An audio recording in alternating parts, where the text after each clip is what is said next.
Good evening, everyone. I call to order this meeting of the Concord Planning Board on Tuesday, August 22nd, 2023 at 7:03 p.m. The Planning Board is convening this meeting by video conference using the Zoom application. This meeting will be recorded for future on-demand viewing.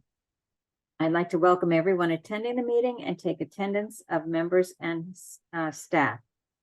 I believe that Abby Flanagan and Andrew Boardman will not be here this evening. Otherwise, Sue Felshin. Here. Mark Giddings. Here. Rob Almeida. Here. And myself, Linda Miller, here.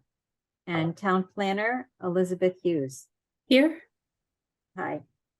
I'll briefly review our meeting procedures. Each vote will be conducted by roll call. There will be public participation during certain portions of the meeting. Those participating remotely, wishing to make a statement or ask questions during a public participation period, should use the Zoom raised hand function or *9 on a phone and wait to be recognized. Once recognized, you may unmute yourself in Zoom or use a *6 from a phone and then speak. When you speak, please address the chair, identify yourself by name, address, and any relevant affiliations, and speak clearly for the meeting record. Comments during public participation are limited to 3 minutes or less, except for extenuating circumstances such as for those with disabilities, and are requested to be respectful. Answers to questions, unless very brief and fact-based, will be deferred for follow-up at future meetings. The board welcomes written comments at any time instead of or in addition to those made during public participation. Written materials for this meeting are posted on the Planning Board section of the town website. We will now go to the first item on our agenda, which is for 7:05, which is for a definitive subdivision public hearing, and that would be in accordance with provisions of Mass General Law, Chapter 41, Section 81-T, and the Town of Concord subdivision rules and regulations to review the definitive subdivision plan application of EMS development for improvement of a new roadway and for creation of 4 new building lots at 80X and 1053 Main Street, parcels 3730 and 3734. The applicant has requested an additional continuance without discussion to our September 12th meeting and has granted an extension to the 90-day time period for the planning board to file its decision on the application with the town clerk to October 2nd. Would anyone like to make a motion to that effect? I so move. I second that motion. Thank you. And I'll poll everyone. I'm Sue Felshin. Aye. Mark Giddings. Yes. Rob Almeida. Yes. And myself, Linda Miller, yes. And the time of the continuance, I believe, should be 7:05. I'm not sure that we specified that earlier. Is that okay? All right. Yes, 7:05. Okay. Now we will move on to administrative business. First, we'll have public comment. Public comment is limited to up to 15 minutes with no more than 3 minutes allocated to any one speaker. Public comment is limited to items that are not on the agenda this evening. Is there anyone who would like to make a general comment tonight? If not, thank you. And we will move on to the discussion of the zoning bylaw parking requirements analysis. And Elizabeth, I'll ask you to introduce our speaker. Yes, so we have Sam, is it Gregorio? Is that correct, Sam? Okay. With TEC, and they are a consulting engineer group that is going to be working with the planning board on reviewing the existing zoning bylaw, and not just the parking minimums in the table, I think it's table 4, but all the other components under section 7.7, such as the joint parking, offsite parking, the parking relief, and hopefully working with the board on modernizing those, updating those, and making recommendations for the inclusion of other items in that. So I think tonight is just Sam's presentation on the initial research of the parking minimums in the table and the Institute of Transportation Engineers manual, the ITE manual that I don't know, annually or constantly is looking at uses and industry practices and coming up with parking standards for different types of uses. So Sam, take it away. Thank you, Beth. Thank you, Elizabeth. Good evening, everybody. Once again, my name's Sam Gregorio. I'm the senior traffic engineer at TEC. And just for some background of where we come from at TEC, so we're a consultant firm out of our headquarters out of Lawrence, but we have offices in Worcester and then Hampton, New Hampshire. And we vary on, although our main focus is municipal work for whether it's highway and traffic design and planning. We also do a lot of work with private developers as well. So at least on the town side, you'll also see me in a few weeks, for instance, doing some helping out with the town with some peer reviews. But we also do a lot of the site planning ourselves and site development plans with different developers for different other towns. So I say that because it comes into the fact that we have a lot of land uses come through our particular office that gives us some guidance on where we really should be in terms of parking requirements. Whereas as you may know, many different communities are starting to try to look at this particular issue where we end up with a lot of extra parking in a lot of places. And then in some places we end up with somewhat fewer than we probably need. But a lot, obviously, with some of the technology that we have just been coming into for the last couple decades, I mean, the iPhone, let's just say for the cell phone, just itself changes the complete aspect of how a lot of people were doing business and going to places just over the last 10 years. So the best example I always have is a bank. How many people really go to a bank anymore compared to what they used to do 10 years ago, because most people just use their phone. And how much more impervious space do we have on a site that we just don't need to have? And that's one of the biggest aspects. It's not just about traffic on the road and having place for park. It's how much extra asphalt's out there, how much extra storm water you now have to collect, how much extra XYZ going forward.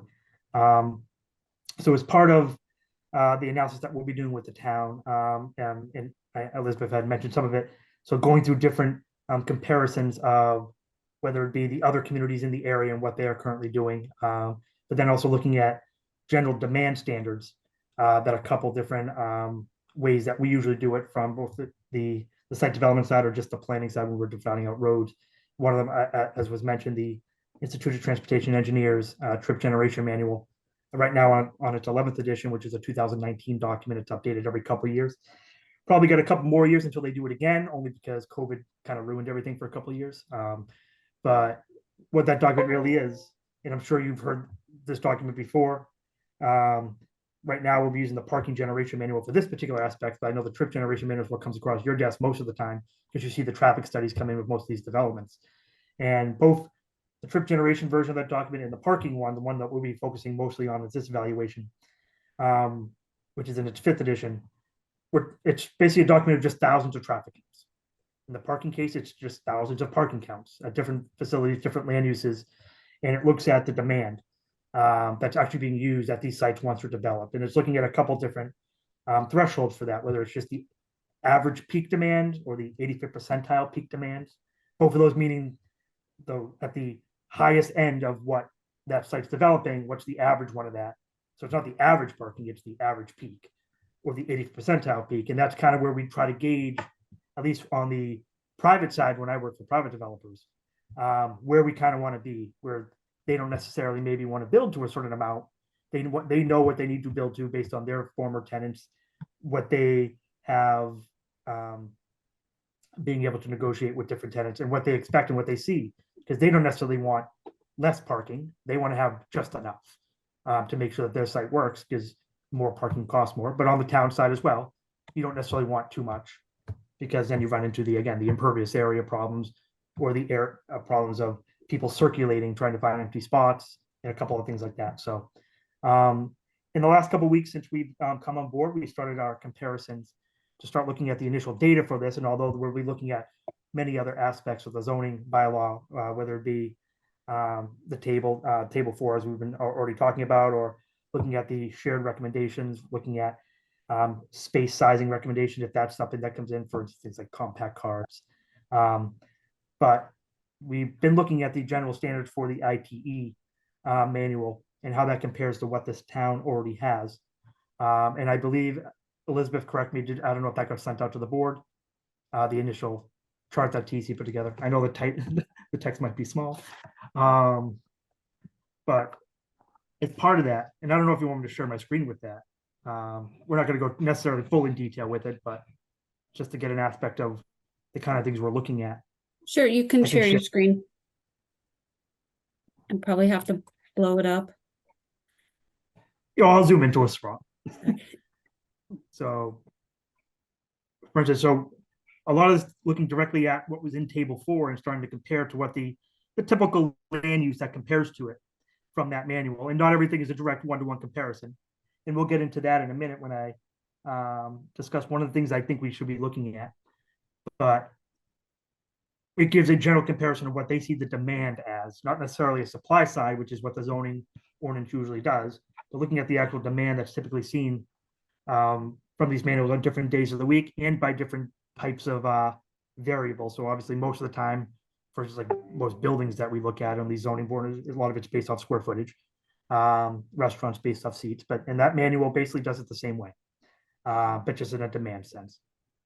So for each of the different land uses in table 4, we'll be looking at a couple of the different land uses that are generally comparable if there are more than one.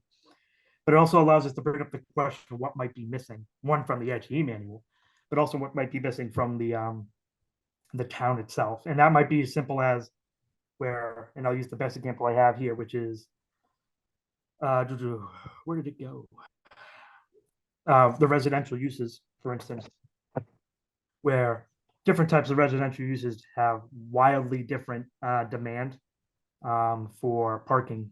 So, and it comes into play really from what I think we've recently seen in Concord, where if we're dealing with what's in the table 4 really deals with single and 2 family dwellings, and that doesn't really take into account, for instance, the apartment type complexes, for instance. And the one that just comes to mind, for instance, the one on Beharrell Street in West Concord Center, where that doesn't necessarily fit into the model of what's actually in table 4. So as we get to providing recommendations for the town, it might be something as simple as starting to split out some of the different uses that are in that table to provide more direct correlation to certain land uses.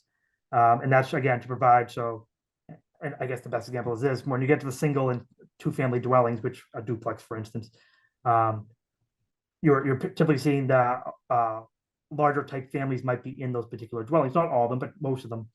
And then you might have now a certain amount of cars that are going to be parked with that, as opposed to that apartment complex, say on Beharrell Street, which will probably have quite a bit less comparatively, where you might have a lot of single people living in those particular dwellings. If they are in there, there's not necessarily a high level of children versus what might be in a normal dwelling.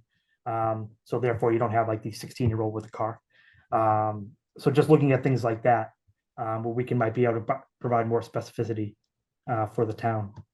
And there's other manuals that we'll be looking at as well, that might be able to help us determine things in certain districts within the town. For instance, the Urban Land Institute also has similar type information, but that's obviously more for an urban type setting. Concord's not necessarily directly urban, but there are certain locations district-wise or overlay districts that might be coming online, or that might be able to allow for more specificity if a certain development wants to go into a certain zone. And so things like that we might be trying to look at too. So that's the quick overview of what I guess we've already started looking at. Obviously, we got a good way to go with what we'll be helping out with the town. But I guess one of the major things I wanted to discuss with the town at this level, so we kind of guide where we want to go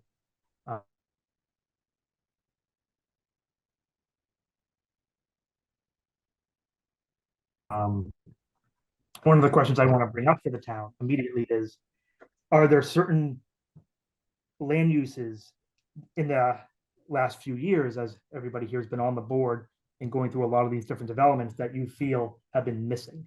Or something that defines that you see as this particular item should just calls out for something that we should have that we didn't have, or something that a developer came up and said, wow, that is wildly out of place compared to what we've seen, just so it allows us to come at it from a direct aspect on certain land uses. So we obviously are using, larger industry standards for what we see in a lot of places, and obviously we're looking at other towns, but we also do want to make it Concord specific. Concord is a different town than a lot of the other towns. I mean, even its neighboring towns, when we look at places like Sudbury, doesn't have the center of town like Concord does. Whereas even just 5 miles more north, you go into Chelmsford and it's a more urbanized town versus Chelmsford. So we have a lot of different things that we might be looking at, but we want to make sure we still kind of keep it Concord specific.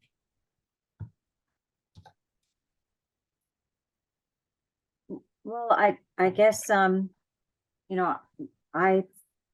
think one thing that I struggled a lot with was our application from Concord Academy. And there, I trying to remember, I think we, and a lot of things that we see, we're not counting.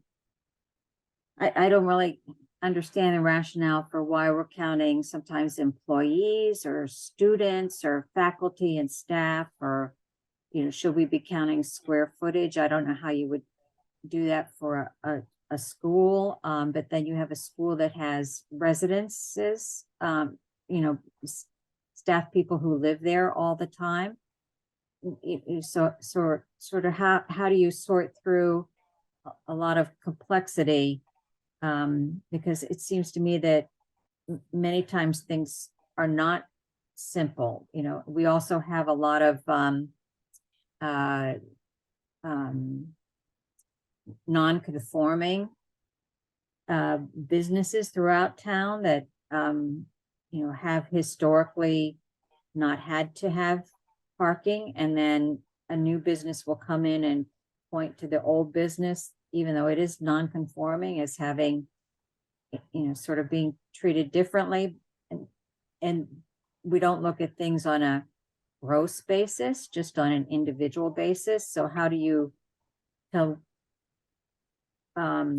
one business that they can have 0, and then another business that they'll, require 10 parking spaces, and what's kind of the equity there? And then what does holistically it mean for the whole town? Because,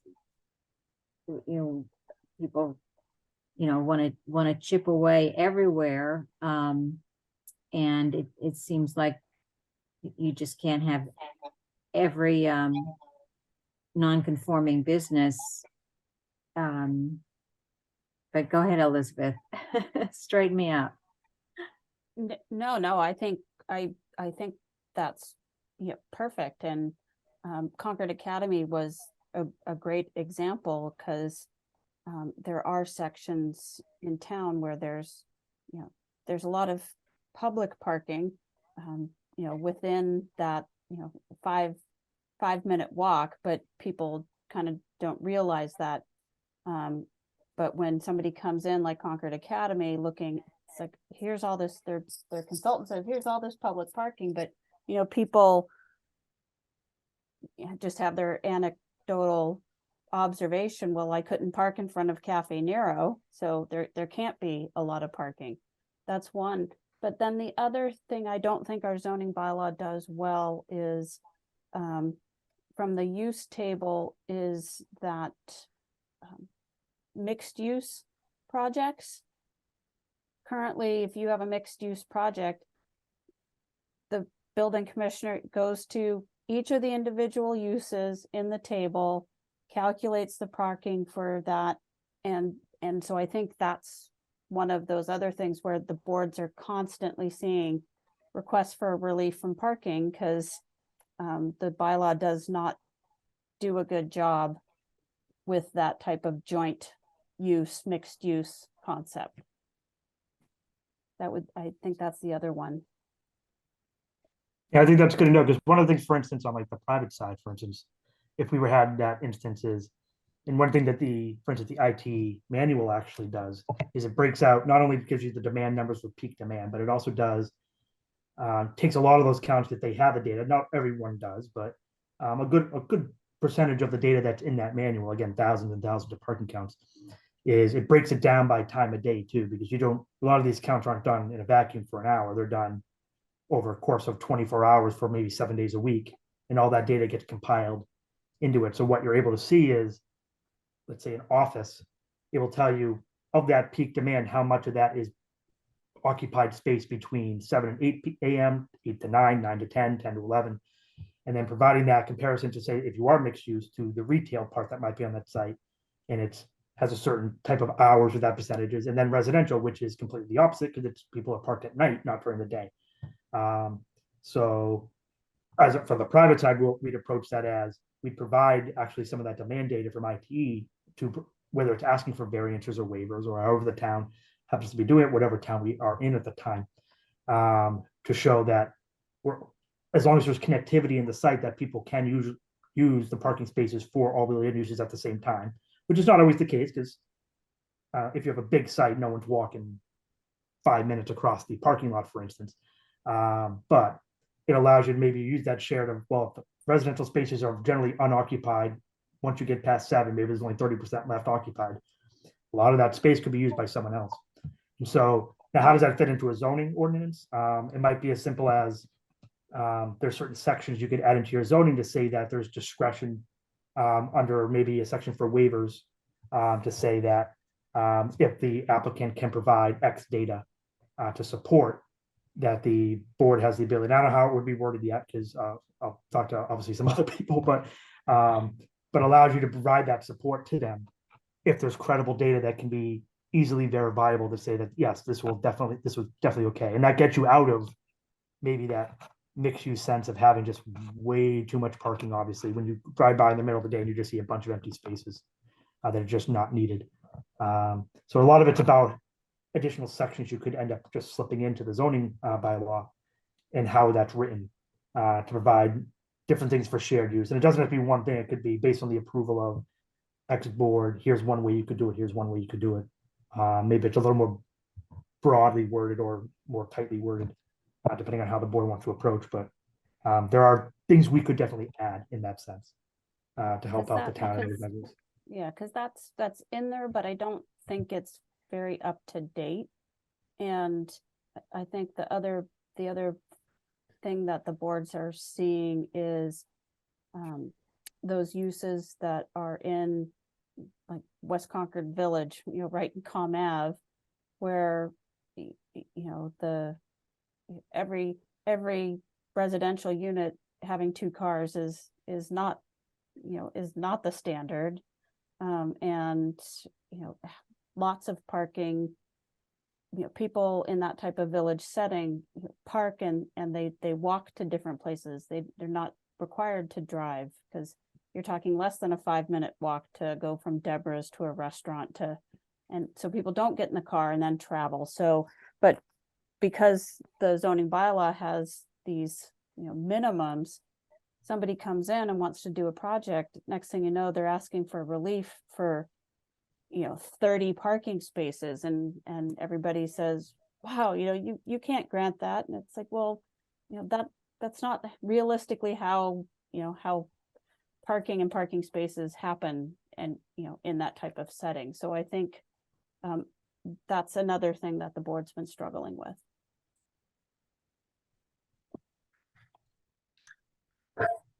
Sue?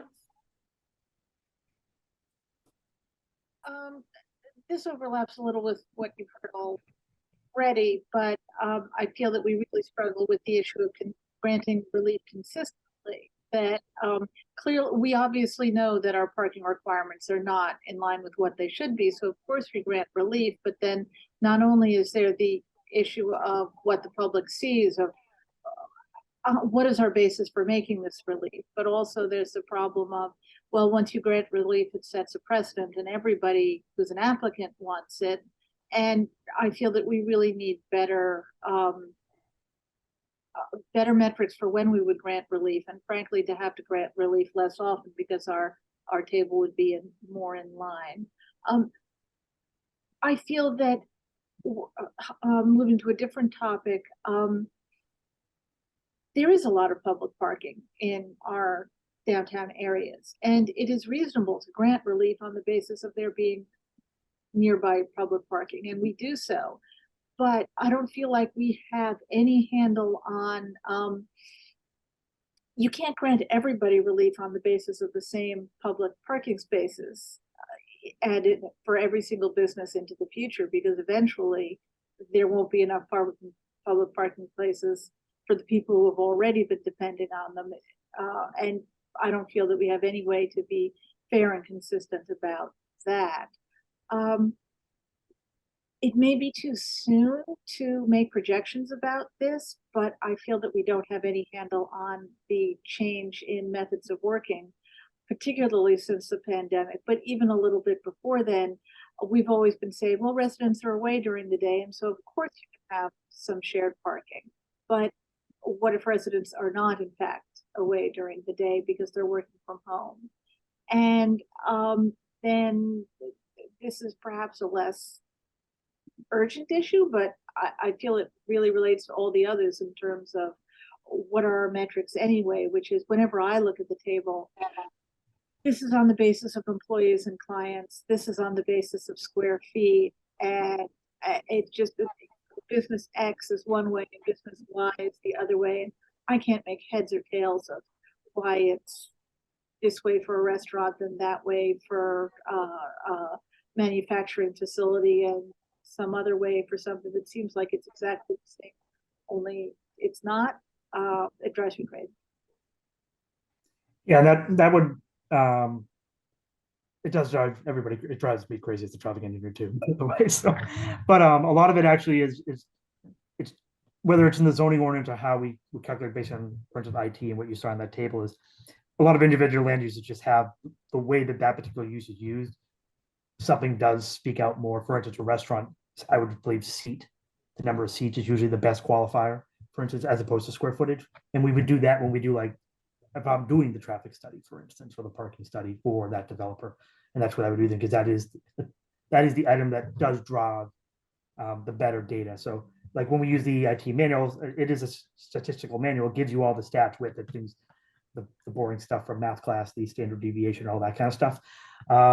So you can really tell which of the data is really good, which of the data is really bad based on whatever variable you're using.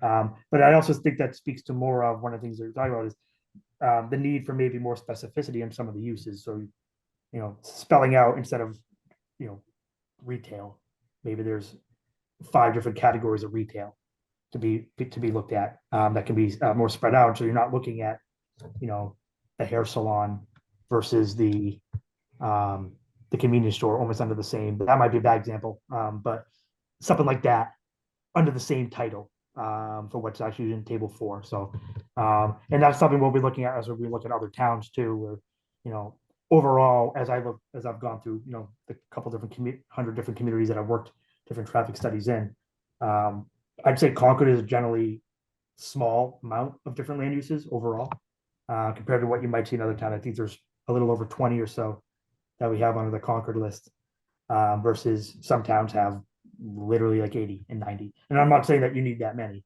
I'm just saying that a lot of towns and cities can get very specified on what they want based on what they've seen in their community and what they has been coming in front of the board. Obviously, I don't think we're getting, massive box stores in Concord, but maybe it allows you to say for under retail, you are looking at things like, maybe you are separating out things like individual service retail industries, like, again, the hair salon or the barbershop or the card store, versus something that may be more apt to get a higher trip generation on a daily basis, something like whether even if it's just going like to the center of town and it's a store that might be just selling what's the word? I can't I want to say like gifts, but it's not that word, but mementos because you're in Concord, for instance, maybe going to the visitor center for that, but some people might want to go downtown for that, maybe somebody's a store. That's going to draw a lot more traffic than I hear. So, and therefore more parking, therefore people spend a different amount of time in there, as long as you're spending longer versus that a retail. So you don't need as many spaces if people have the turnover in a couple minutes versus they're there for an hour, and things like that. So. Yeah, my example was that too. I mean, it is true that a restaurant is different from a manufacturing facility, but like I just pulled up the table in the background. Indoor amusement is one space for 4 persons, but drive-in range is 1 space per T, and skating rink is 1 space per 300 square feet. And I don't know why these things are measured under such different metrics when they actually seem more similar to each other. So this is what I mean about I can't figure Oh, I out get it. different things. Well, we use different measures for things that actually seem kind of similar. So Yeah. that's all I meant on that. Can I ask 2 questions, Sam? Sure. So first of all, how are we looking at this in relationship to the MBTA study that's going on right now? Obviously, part of that is that we hope to draw people living close to public transportation, which should minimize the need for parking. How do we incorporate that into this? Okay. And the other question I have is, I know that some cities, Boston in particular, has limited construction to non-vehicle people. In other words, I know there's a building close to North Station that was built that doesn't allow people to have cars if they're living in that building. Is that something we can do when we look at?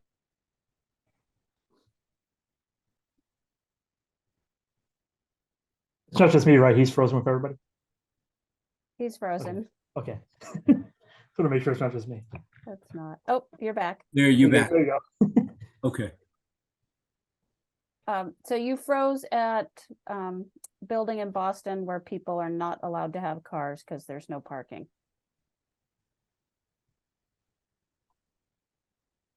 Was that the Okay, end no, of I your can keep going. question? I get where he's going with that. So, yes, and we can definitely look at, and whether it's providing certain provisions that we could add in for general proximity to the railway station and what you might have for options. Not to say that a certain development might not be still looking to and get a certain amount of parking spaces if they Yeah, no, are. I understand that. And because, but when it comes to things like housing or office or land uses or those kind of typical range, you would expect that it would be lower the closer you are Right. to the train versus something like a retail, where retail is not a draw from the commuter rail, for instance. It might be a draw from the subway if you were closer to Boston, but not really for the commuter rail, for instance. Right. So, we start looking at things like that and provide maybe more choices and things like that. Because, I mean, right now, and maybe this is different 10 years from now, maybe we get revisited, but right now we're still in a point where, especially being Concord, where 90% of the land uses that general people will be going to are something they're probably going to need to drive the car to. And that's just because even in Concord, it's not rural, but it's more rural than when you get just even 5 more miles over, getting towards Arlington, for instance. So just looking at opportunities like that. And again, this might completely change in, 10 years, depending on where we are with things like, and when I get to this is maybe it's different provisions that you have for things like whether it's electric vehicles or whether it's, and I don't think we're into that point where we get to like the connected or autonomous or anything like that yet, but because that's still a good ways away. But looking into seeing what a person might need to provide as a development for electric vehicle stations or for electric vehicle ready stations. So you don't need it now, but you at least have the conduit built to the space, a certain percentage. Like I know, I think Sudbury, is it Sudbury? Am I thinking of? No, Wayland next door. A couple towns has things that they've been putting in place us the last couple of years for that to make sure a certain percentage of your lot has EV charging stations, a certain amount are EV ready, and making sure that at least that gets accounted for. Now that's still vehicles. It's not getting rid of spaces, but then you just look at things like what provisions that you might be requiring for certain size developments for things like even like van pool, carpool, providing spaces on site and requiring spaces on site for things like Lyft, Uber, Amazon, and all those things, because if the more spaces of those you may provide and allow for providing, even if it's considered a loading zone in that sense, not necessarily a parking space, but requiring those kind of things in certain sites allow you to maybe reduce the amount of parking spots everybody else has. Because if Amazon's going to actually bring it to me, and you give them a place to actually park on site instead of sitting out on Comm Ave, or out on one of the main roads in the center of town, you get people to actually not need the car for every trip. And the more things you get them to not have to need the car for, the less cars you're going to have. Right. So, but some of those kind of things will also be some of the things that we look at as requirements to ensure X amount of spaces you might have for things like the delivery cars. Like those, for instance, are now becoming requirements in Boston, for instance. Things I've just gone through on a couple sites that we had in Boston as well, making sure that we can provide that space. Because obviously Boston's interest is not necessarily getting rid of all parking, but to eliminate as much as possible without interrupting what's on street, where they want the on street to be there for Right. the retail, that people who are stopping by, the visitors and things like that. Okay. And how would bicycles filter into that, or And similarly, subcompact cars, if a development is large enough, whether business or residential, at what point does it become reasonable to offset some number of spaces as subcompact cars or bicycle parking? Or are we just too suburban that everybody needs a car or a large car? And I just don't know the answer. I definitely think, and I think there are provisions in here for compact cars already, but I think it's one of our tasks to look into the different requirements that are currently being used for that based on the size of the building and what's being used. Obviously, some developments might not be getting a lot of compact spaces. Some maybe there's different provisions that you have for resident versus office versus a retail use, depending on what that use is, because sometimes, not that there's a Lowe's or something going in, but when you think of Lowe's, you don't think of a compact car for most of the things people going there. So maybe that percentage is different. But definitely one of the things we will be looking at is, again, bike accommodations and what that would mean. It doesn't necessarily mean maybe a certain amount of spaces provided, maybe it's a certain, what needs to be provided on site for, and again, we still have time, so this isn't me coming up with the answer yet, but it's looking at whether, for residents, does X site need to provide weather protected spaces? So it's something that's indoors. An office space might be less so, but maybe they still have requirements for whether or not where those biking spaces have to be in the building, how many spaces may need to be provided, if that's something the town does want to look into. That's a little challenging when it comes to the non-residential or office type uses, obviously, because you don't know who's going to the retail on any individual day, whereas the office and the residential are more of a day-to-day. Every person's going to probably do the same, minus winter. But definitely things we definitely can add and provide recommendations for. And again, the good thing is a lot of the other towns in the area are, even though they might not be going through the full process what Concord's looking to do right now, but everybody's been trying to add the information about bikes, transit, and those other non-single occupancy vehicle type uses for vehicles, just for this same reason, because everything is changing. It's not changing necessarily fast, but it is changing. And COVID did help that quite a bit.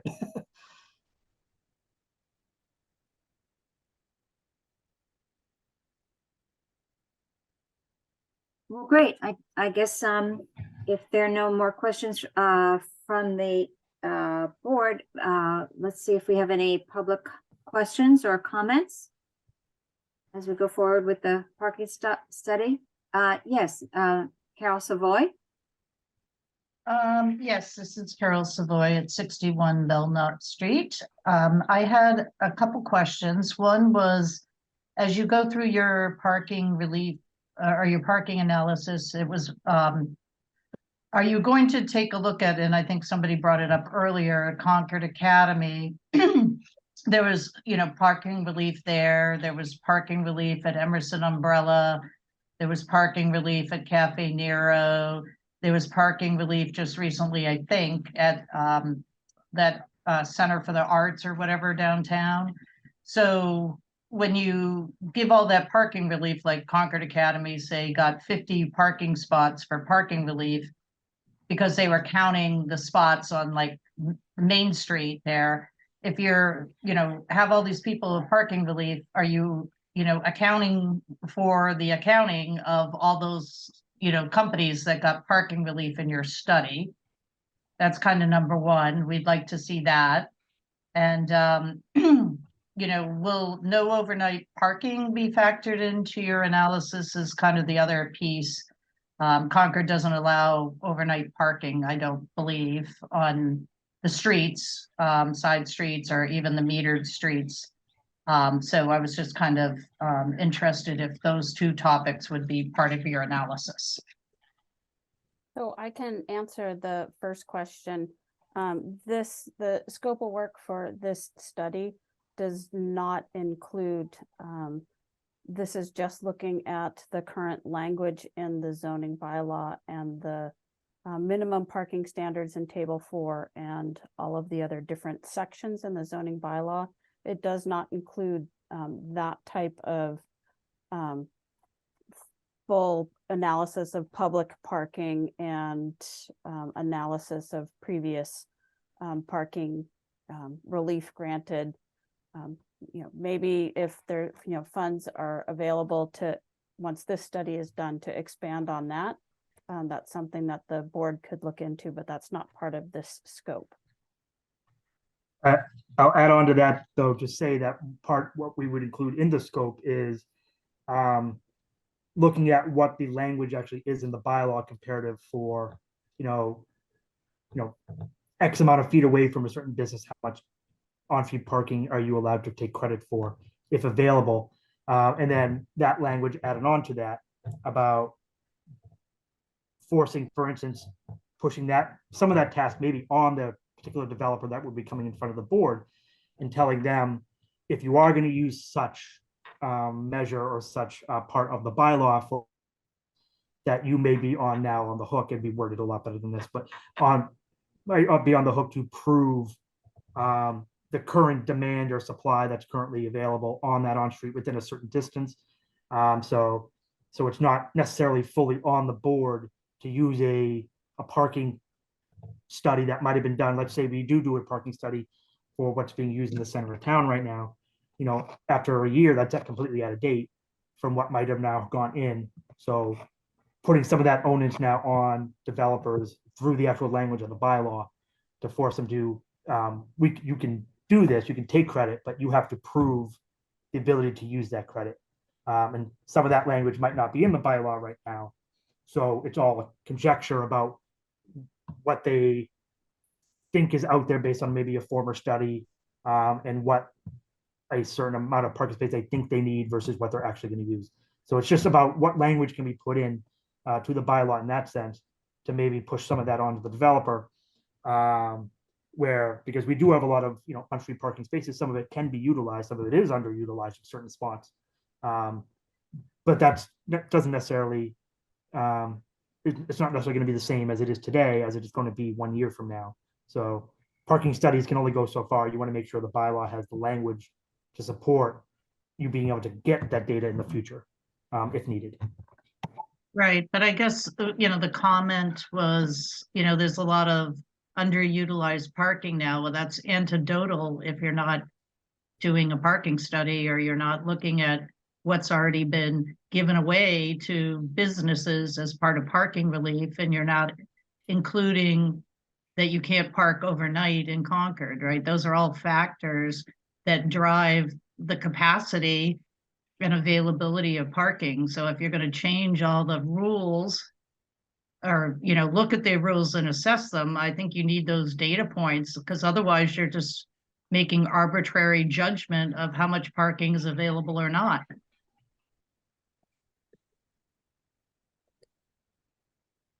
I mean, how can you say it's underutilized or overutilized?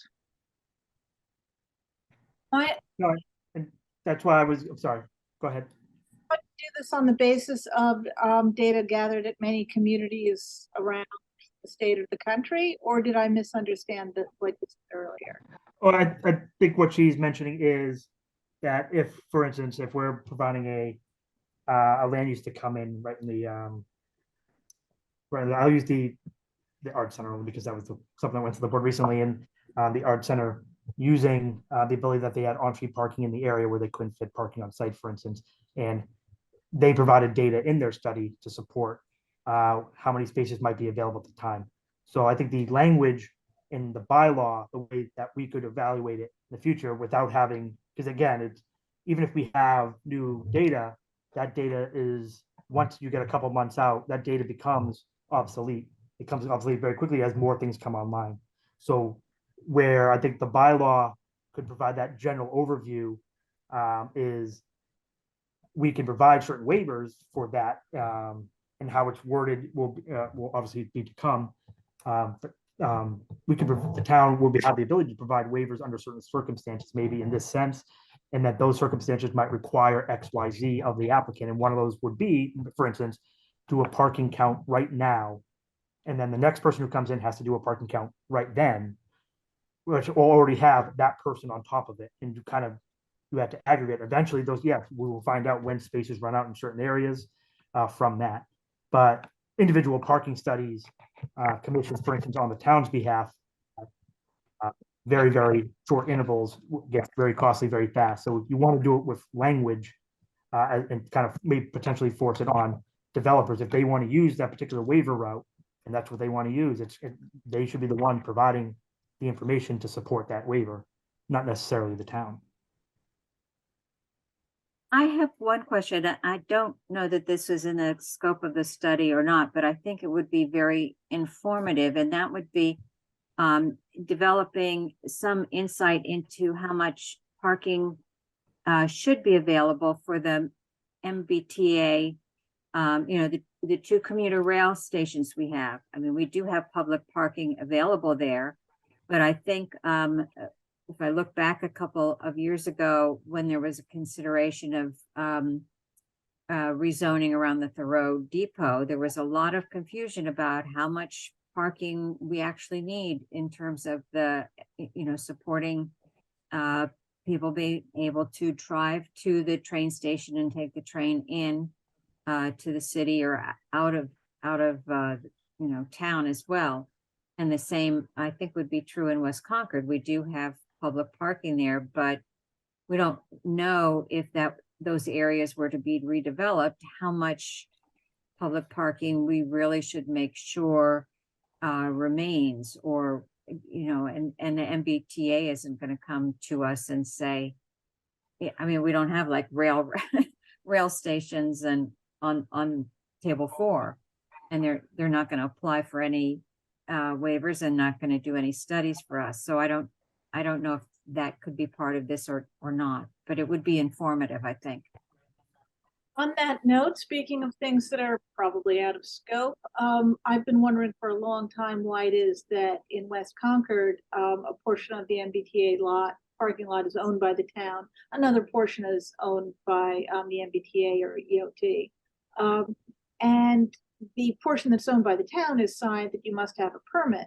But why would you need to park there with a permit from the town at 8 o'clock at night to go to a restaurant? And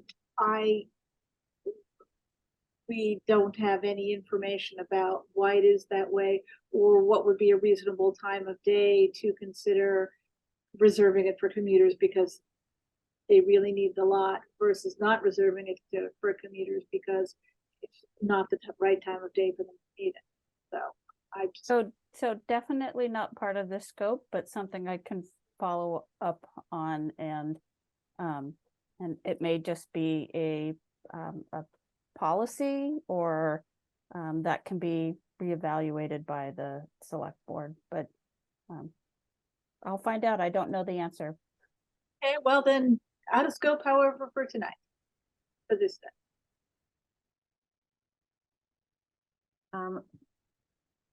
Well, Elizabeth, if you have no other questions, are there any other questions from the public or comments? If not, thank you, Sam. And we really are looking forward, as you can see, to getting some clarity in terms of Table 4 and all of its implications across our zoning. Keep you updated. I'll send as things come forward, and we'll get I'll talk to Elizabeth about how we want to piece in part going back to the board for certain things, or if we want to do, even if it's just reviews and things get approved towards the end, or however that's going to get done, just so we obviously want to keep you apprised as we go forward. Just so because we want to make sure that as we go forward, there's certain things that just come up that we don't want to maybe wait to the end. We want to make sure as the board has certain questions that it's something that we can easily be answered or applied to or provided into that report at the end of it. Great, thank you so much. Thank you. Thank you. So next we'll move on to the MBTA community zoning update discussions. And I think there really are two major issues to talk about. One is the recent revisions to the MBTA Communities Act. I think those will be added to the website so that people can see those documents. But there's sort of our two key provisions. One I know Sue has been lobbying for, and I don't know if you were influential calling for the state to look at the creation of mixed-use development districts, but somebody must have heard you, so thank you, because you've been mentioning that for a couple of sessions going back. And I guess to summarize, the key provisions are that you can use a mixed-use development district, which would be different than a multifamily housing district, if it's in an eligible location. So essentially sort of a village style town or downtown development. A lot of the components in this new change are similar to the multifamily districts. So you can't have age restrictions or limits on unit size. No limitations on numbers of bedrooms and units or bedroom size or numbers of occupants. They have to be residential units suitable for families with children. And the mixed use is allowed as of right, as in the multifamily housing districts. The multifamily housing is also as of right. So there are similarities. The differences are, though, that you could have non-residential use only on the first floor, and that I believe the constraint is that a third, no more than a third of the floor area in the building, lot, or project can be occupied by non-residential use. So there are a number of constraints. And then the other issue is that there are no minimum parking requirements associated with the non-residential uses. So I think that's going to be very interesting. So, I don't know, Linda, Elizabeth. let me also add that besides those requirements, only 25% of the residential units,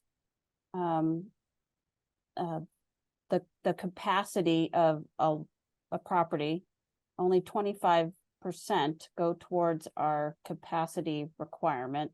That's the 1,094 limit. And the area that is mixed use zone does not count towards our required 50 acres for our 3A district. So we had a hour and a half meeting with different communities today and Lily from Chapa. And Right. so the best analogy they could give is take West Concord Village, and let's say the town wants to have that meet these new mixed use requirements. When you look at the overlay district for the MBTA communities, the 3A requirement, West Concord Village would be the hole in the donut, because it doesn't count towards our 50 acre requirement under 3A guidelines. So you can do it, they'll give you 25% credit towards your capacity requirement, but it doesn't count towards your acre requirement. The mixed use, the commercial, it has to be by right, no parking, minimums for the commercial, and limits the square footage of the commercial. So the meeting we had today is basically for most communities, and I think for Concord, it is not worth it. We will do far better by having 3A compliant zoning and moving forward with incentives to have property owners who have, great for mixed use, like the, West Concord Shopping Plaza, do incentives that make it definitely better for them to do mixed use than just by right multifamily. And that was the consensus for most communities. There are a couple of communities out there that already have that type of mixed use zoning that the new, revised guidelines outline. So it's going to be easy for them, but for most of the communities, they're all saying, thank you, but that's not what we, that's not helpful. That's so, Okay. but it's yeah, it's unfortunate. Can I ask a couple of questions? Sure. Yeah. First of all, they must not have been listening to me because Yeah, I don't think so. so if it doesn't count toward the acreage, but it does count toward the capacity, does that mean 25% would count towards the capacity, yeah. I So- thought so if you zoned an area for capacity of say 20 units, only 5 would count? I believe so. I mean, everybody's still, still trying to figure this out. So it's not like you can't zone it's not like you can't zone everything mixed use. And then say your requirement is 1,000, you can't, or you don't 1,000 units, you can't zone everything. But I thought you could zone up to 25% of your total capacity. That's what so I just read it wrong, I guess. well, I'm having I'll go back and check. We're all still trying, we're Yep. all still trying to figure it out, and maybe I read it wrong, but I'll go back. But for Concord, excluding any area that we want mixed use out of the acreage requirement, I'm not sure how that's gonna benefit. And I think having it have to be by right, no parking, and limiting the square footage, I don't see how that to a property owner is going to get us what we really want. And that's why I think the incentive side of things is the community's going to get more of what they want than trying to figure out this new, helpful zoning that the state changed for us. okay, but I still have my questions. And one of them is, maybe this is the same as Linda's question. I'm unclear whether it's that a maximum of 25% of the capacity can be provided through mixed use, or whether it's that whatever capacity the mixed use area would provide, only 25% of that capacity it provided would actually count toward the capacity. I don't know. I'll have to find out. Confusing, but does make a difference. And also, whatever amount it is that counts toward the capacity, if, for example, we went forward with using a mixed use area, would that mean that if the mixed use area provided a capacity for, you know, 200 units, that the 50 acres could provide a capacity at a lower density than 15 units per acre because the 200 units of capacity would be covered in the mixed use area, or is that not how it works? I don't know. I'm sure they haven't even thought of that question Well- when they did this change. And I'm throwing it out there to Yeah. one end. The part about percentage of the property doesn't seem too bad, because if you have a 3-story building and the ground floor is commercial, then it naturally comes out that 2/3 of it is residential. So poof, that works as long as buildings are 3 stories. The part about no parking minimums, none allowed whatsoever for commercial use. Was it for just commercial use, or was it also for the residential? And yeah, I do see how that's a real killer of a requirement in it. But I still have this concern that we can make our incentives be whatever we can get the people of Concord to agree to, but they're only incentives, and there's strong incentives for a landowner not to include commercial just because it's mixed use is more complicated.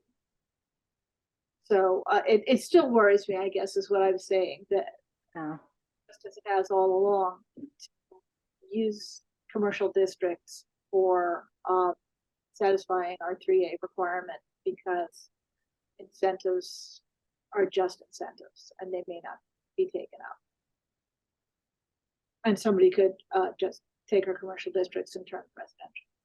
Well, but so so I'm not, I'm this just came out. We're not knowledgeable right. enough about this, but the other aspect is that it's it's the end of August, and the state just made these changes in the guidelines with all of these caveats, and so you can't even go through the same community engagement and public conversation in time to develop an appropriate warrant article. So because if you're talking about by right, then you need to you can't limit the by right commercial. You can't say it's only for restaurants. It has to be for multiple commercial uses. So then you're having a whole new other conversation about about all these other things. And for most communities, there's some communities that their warrant closes sooner than ours, and so a lot of people are just not happy that the state just thinks they're doing us all favors by making these changes late in the game. Because well, I have to say I agree, and the no parking minimum seems like the killer poison pill in it, but it just puts me right back to being as worried as I was last week about eating out our commercial districts, which are already small and which are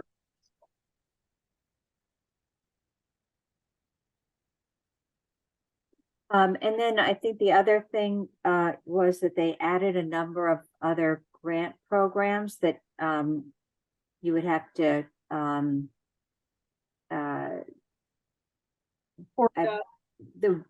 that meeting the MBTA requirements would influence your consideration under those grants. Are any, can we ask also, I guess, the finance department or whoever it would be, whether those grants are at all grants that have been used by Concord, just to have that information? we are currently using, I'm sorry, what, Sue? or that we are currently contemplating using. Yep. Great.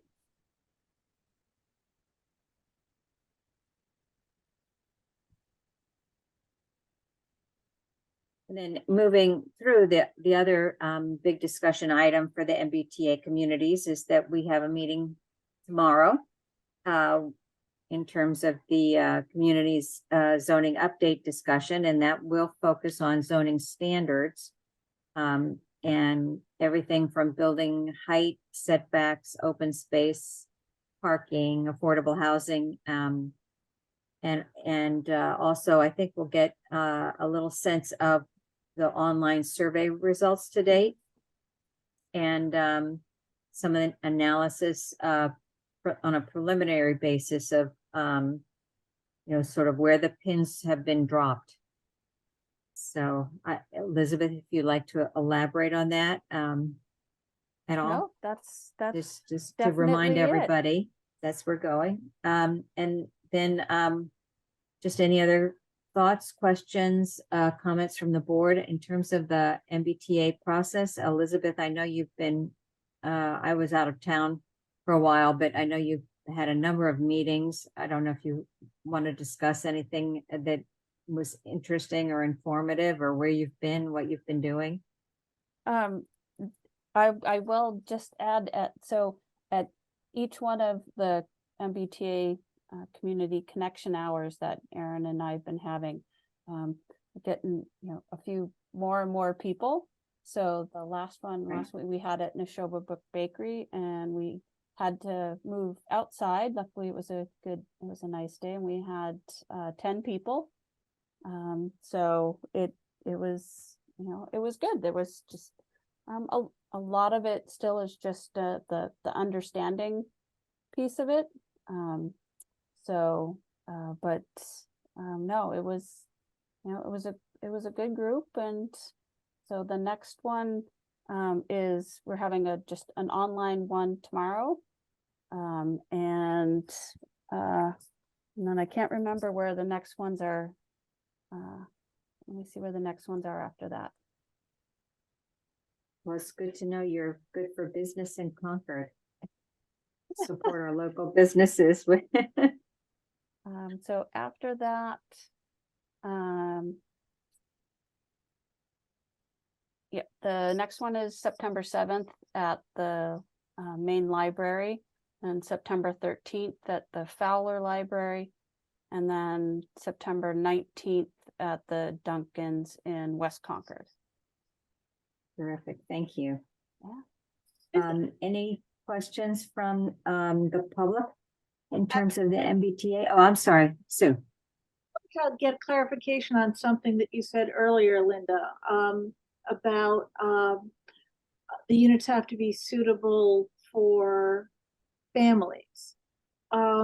It's not that they have to be suitable for families, it's that we can't forbid them from being suitable for families. Is that right? That we, or maybe I should. No, I'll have to look at exactly how they word it. So our I'm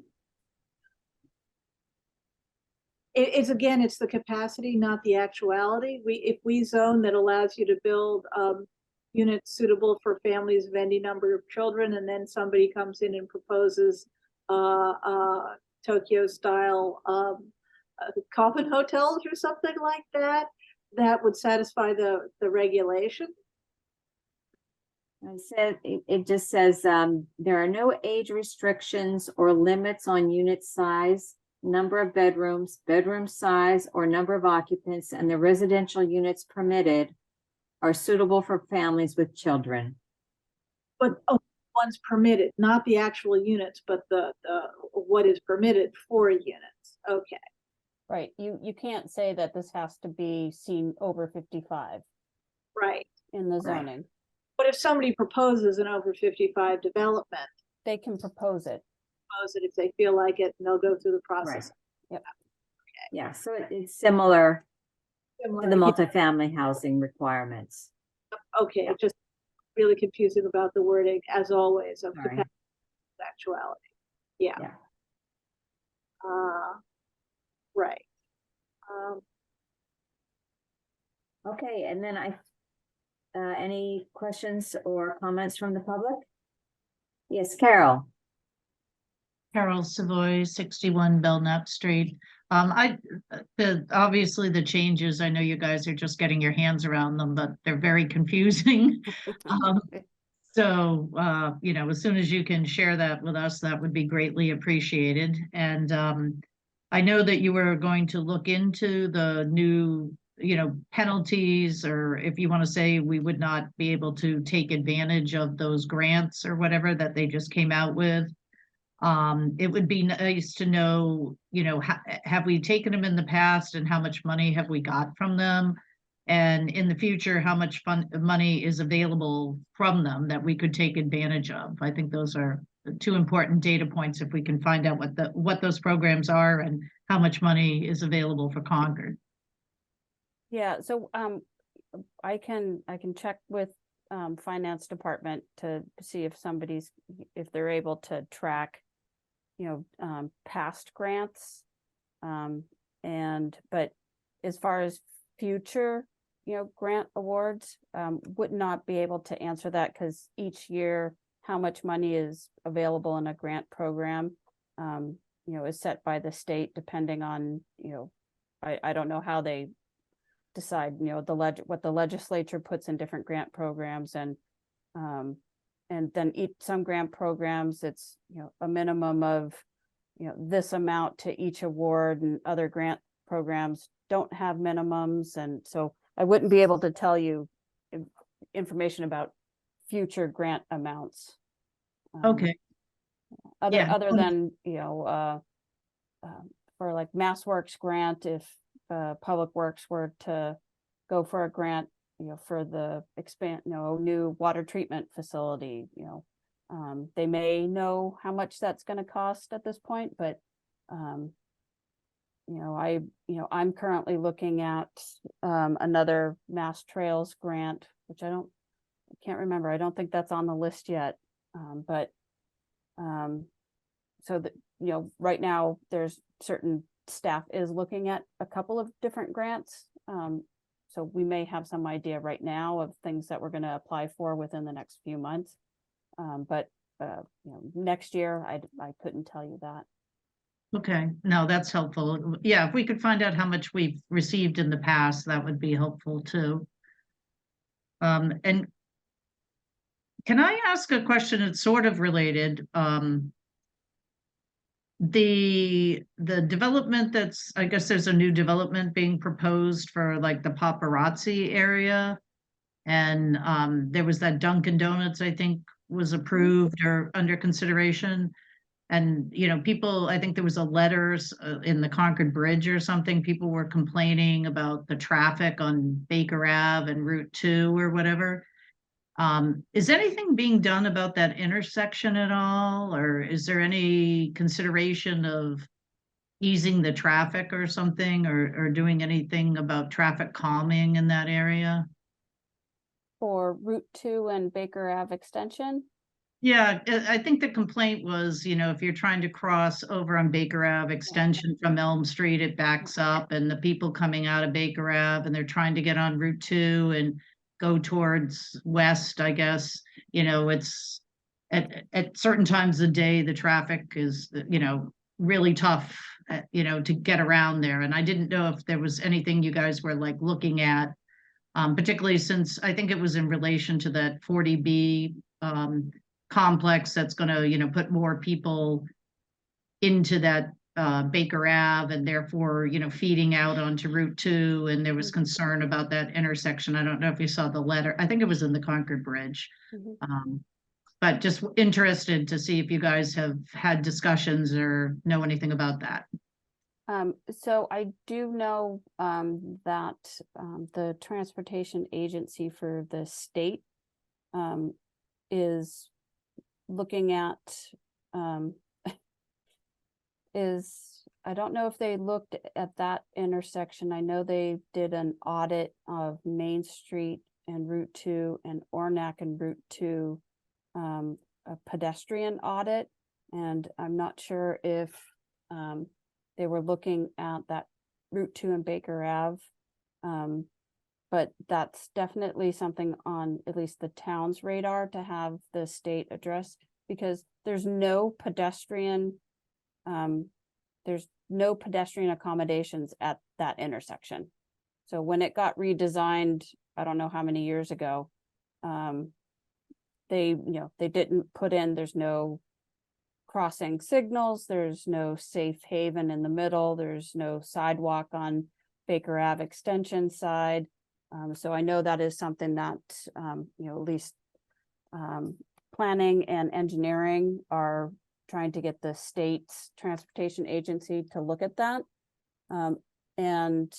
We're also thinking there is a grant program that we might be eligible for to actually do that type of study, because we also want to find out from the MBTA. A few years ago, the MBTA flat out no, we don't share our corridor ever. Well, they just shared their corridor. I think it's in Cambridge or Arlington. So they have a pedestrian or it might be multimodal within the same corridor as, the MBTA rail. So we're looking at this grant program to maybe study whether the current MBTA rail tunnel that goes under Route 2, it could possibly accommodate some multimodal, pedestrian and bike accommodations, because that would be significant, as far as having safe crossings across Route 2. So Okay, well, looking I into think it, we're it's getting just- a little off topic in terms of the MBTA communities, so maybe if, so more we'll- to come. more to come, yeah. Well, that's Well, great news. Thank you. Thank you for accommodating the question, Linda. Oh, of course, I wish we had all night, but it's, we'll get back to that in another time. And then I think the last item I think we're up to is really just revisiting our meeting schedule between now and I guess the end of the year, just thinking about whether we want to continue to be all virtual. I know some people are encouraging committees to go back to or at least to go to a hybrid and have the committees meet in person and to continue to have a virtual option for residents who want to participate in the meetings as well. I just thought maybe we could think about that or maybe take the temperature. I know we're not all here tonight. And just throwing it out there, seeing what people might find interesting. We could do a sort of one meeting hybrid, one meeting all virtual, back and forth over the fall, and begin that and see if it works, or we can continue as is. Just thought it might be good to pause and ask how everyone feels about that.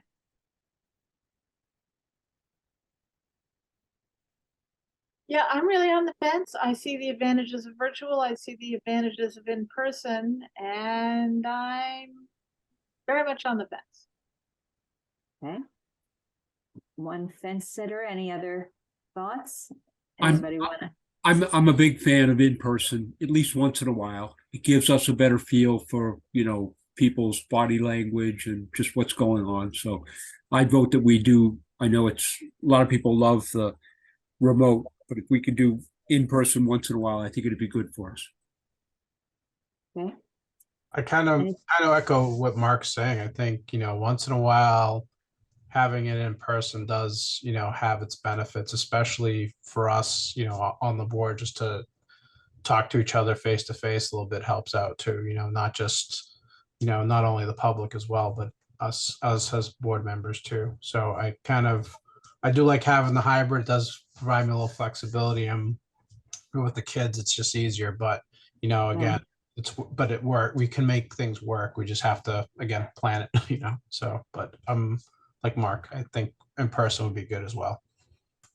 Okay. I would agree. I think, it doesn't have to be every meeting, but I think it would be, good to have it that, that option. So I don't know. I think, Elizabeth, given that, we're lacking 2 people, I don't think we should have our next meeting, hybrid, but maybe, it would, maybe the meeting the second half of September, we could contemplate that. Does that sound reasonable? Sure. The other option is I can send out a doodle poll where people can just provide their availability to meet in person, Right. Oh, that's a great And- idea. and that might be helpful. With a schedule for what the rest of the year looks like. Yep. Is it every second and fourth? I get a little confused sometimes. Right. It generally is every second and fourth, but then we run into, if there's certain holidays or, so I will send out. But yeah, if you have a schedule, send out that so I can get it on- poll. so I can get it on my calendar, that'd be Yep. good. I'd appreciate that. Yep. Okay, and any comments from the public on that? If not, think, No, I only have, we're up one to, update. liaison reports. Sorry. No, I I forgot. have one update, but it's kind of, so the comprehensive permit was filed on Monday. We are in the process of, it will be, the Board of Appeals has 30 days in which to open the public hearing. So we, when I say we, Planning Division, well, it's basically me and Heather. The other admin assistant, Haley Walker, she sadly gave notice. Her last day will be the August 28th. So Heather and I are working to get the legal notice published to have Riverside Commons on the agenda for the Board of Appeals September, at their meeting on September 14th, 12th, 14th. But it will be, the public hearing will just be opened and immediately continued without discussion, so that we meet the 30-day timeline without having to try and schedule an extra meeting. Have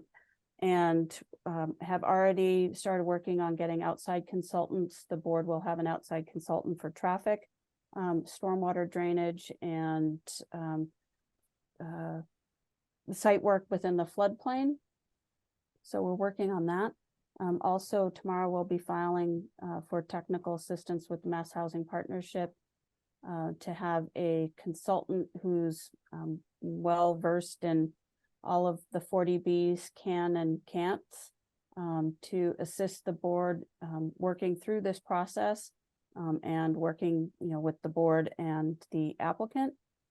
So we're hopeful to have that person on board within the next few weeks to assist the board.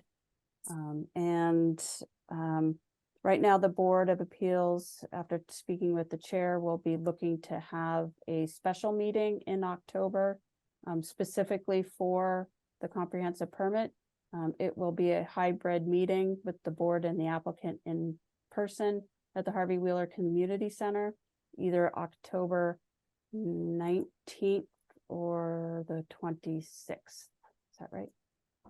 Yes. So that's the update on the comprehensive permit application. Great. And I'll take any last public comment. Mary Hartman? Thank you, Linda. Thank you, Linda. Thank you for the update about the Novo Riverside Commons. I know the developer mentioned at the select board meeting that they were going to have another site visit. Do you know anything about that? So at after the meeting, I believe in October, the Board of Appeals will schedule a site visit following that October meeting. So I don't know what the date is, but the Board of Appeals will hold a site visit. Okay, thank you.